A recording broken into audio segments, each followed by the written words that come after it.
ഇനി നമ്മൾ മാരുതി സുസുക്കിന്റെ ഒരു മിൽക്കി ബാർ ആണ് സെയിലിന് കൊണ്ടുവന്നിട്ടുള്ളത്. ആൾട്ടോ കേട്ടൺ മിൽക്കി ബാർ തീമിൽ നല്ല അടിപൊളിയായിട്ട് ഏകദേശം 1.25 ലക്ഷം റുപ്യന്റെ മോഡിഫിക്കേഷൻ ചെയ്തിട്ടുള്ള ഒരു വണ്ടിയാണ്. 2010 മോഡൽ 2030 വരെ പേപ്പർ വരുന്ന സിംഗിൾ ഓണർഷിപ്പിൽ വരുന്ന വണ്ടിയാണ്. നമുക്ക് ഇതിന്റെ ഡീറ്റെയിൽസും നീറ്റ്നെസ്സും ക്ലീനും ഒന്ന് തപ്പി വെക്കാം. അപ്പോൾ അവൻ്റെ കണ്ണി കുത്തിയിട്ട് നമ്മൾ ഡോർ വെക്കുന്നത്. പേഴ്സണലി അറിയുന്ന വണ്ടിയാണ്, ഒരാൾ മാത്രം ഉപയോഗിച്ചിട്ടുള്ള വണ്ടിയാണ്. കുറച്ചാൾ എടുക്കാണ്ട് വെച്ചപ്പം കുറച്ച് പണി വന്നിട്ട് അങ്ങനെ നല്ലൊരു എമൗണ്ട് കയറ്റി ഫുള്ള് കംപ്ലീറ്റ്ലി റീസ്റ്റോർ ചെയ്തെടുത്തിട്ട് ഇപ്പം കറൻ്റ്ലി ഒരു വർക്കും എടുക്കാനില്ല. ബോഡി വർക്ക്സ് ആണെങ്കിലും മെക്കാനിക്കൽ വർക്ക് ആണെങ്കിലും എല്ലാം നമ്മൾ കംപ്ലീറ്റ് നീറ്റാക്കി എടുത്തിട്ടുണ്ട്. ഉള്ളിൽ സീറ്റ് കവർ ഇടാന്നുള്ളൊരു പണി മാത്രമേ ഇനി ബാക്കിയുള്ളൂ. നമുക്കിതൊന്ന് സ്റ്റാർട്ട് ചെയ്ത് നോക്കാം. വണ്ടിൻ്റെ കണ്ടീഷൻ, അതുപോലെ എന്താണ് മോഡിഫൈ ചെയ്തിട്ടുള്ളത്. നമ്മൾ ഈ കാണുന്ന പെയിൻറ്റിങ്ങും എലോയ്സും കൂടാണ്ട് നമ്മൾ വാൾവട്രോണിക് എക്സോസ്റ്റ് കയറ്റിയിട്ടുണ്ട്. ഇനി കിലോമീറ്റേഴ്സ് വരുന്നത് 55,000 സംതിങ് ആണ് ഓടിയിട്ടുള്ളൂ. അപ്പോൾ നമുക്ക് ഇതിൻ്റെ എക്സോസ്റ്റ് നോട്ടൊന്ന് കേട്ട് നോക്കാം. കമ്പനി ഇൻബിൽട്ട് ആയിട്ട് വരുന്നതിൻ്റെ എക്സോസ്റ്റ് സൗണ്ടാണ്. ഇതൊരു നോർമൽ സൗണ്ടാണ്, എല്ലാ വണ്ടിക്കും വരുന്ന പോലത്തെ ഒരു നോർമൽ സൗണ്ടാണ്.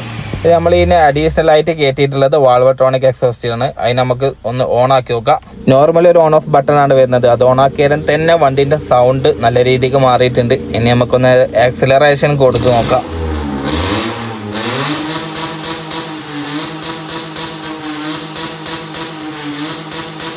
അധികം സൗണ്ട് ആക്കാൻ പറ്റൂല, അപ്പുറത്തുനിന്നൊക്കെ ആള് വന്ന് അടി കിട്ടുന്ന പരിപാടി ഉണ്ട് ചെയ്തുകൊണ്ട്. പിന്നെ നമുക്ക് നമ്മളെ കേട്ടന്റെ നൈട്രസ് ഒന്ന് ഓണാക്കി നോക്കാം. നോർമലി കേട്ടൻ ആൾട്ടോ പോലത്തെ വണ്ടിക്ക് നൈട്രസ് എന്ന് നമ്മളെ AC അറിയപ്പെടുന്നത്.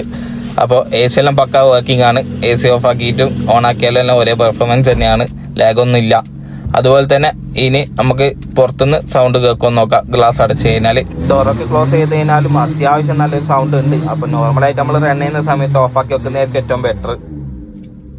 വാണിംഗ് ആയിട്ട് എൻജിൻ വാണിംഗ് ലൈറ്റ് ആണ് കത്തുന്നത്. അത് നോർമലി വാൾവട്രോണിക് ചെയ്ത എല്ലാ വണ്ടിയും ശ്രദ്ധിച്ചാൽ മതി. അതിൽ നമ്മൾ നോർമൽ വണ്ടി ഹീറ്റ് ചെയ്യുന്നതിനെക്കാട്ടും കൂടുതൽ ഹീറ്റ് ആകുന്നത് കൊണ്ട് വാൾവട്രോണിക് ചെയ്ത എല്ലാ വണ്ടിയിലും എൻജിൻ വാണിംഗ് ലൈറ്റ് കത്തിക്കൊണ്ടിരിക്കും. അത് നമുക്ക് ഓഫ് ആക്കാനുള്ള ഓപ്ഷൻ ഉണ്ട്, പക്ഷെ നമ്മൾ ഓഫ് ചെയ്തിട്ടില്ല. ഇനി നമുക്ക് ഇതിന്റെ എൻജിൻ റൂം ഒന്ന് ചെക്ക് ചെയ്തൊക്കെ. നോർമലി എല്ലാവരും ചോദിക്കുന്ന ഒരു സാധനമാണ് എൻജിൻ റൂമിന്റെ വീഡിയോ അയച്ചിടാന്ന് വെച്ചിട്ട്. അപ്പോൾ എൻജിൻ റൂമെല്ലാം നല്ല വൃത്തിയാക്കിയിട്ടുണ്ട്, നല്ല രീതിയിൽ മെയിൻറ്റെയിൻ ചെയ്തിട്ടുണ്ട്.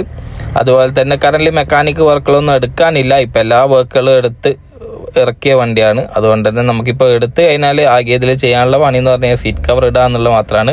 വേറെ ഒരു വർക്ക് ഇതിലിപ്പോൾ എടുക്കാനില്ല. 2030 വരെ പേപ്പർ ഉണ്ട്, ഇൻഷുറൻസ് പുതിയതാണ്. ഇനി ചോദിക്കുന്ന വില എന്ന് പറഞ്ഞു കഴിഞ്ഞാൽ 2,80,000 റുപ്യാണ്. അപ്പോൾ ആർക്കെങ്കിലും എന്തെങ്കിലും എൻക്വയറി ഉണ്ട് ഈ കാണുന്ന നമ്പറിൽ കോൺടാക്ട് ചെയ്താൽ മതി.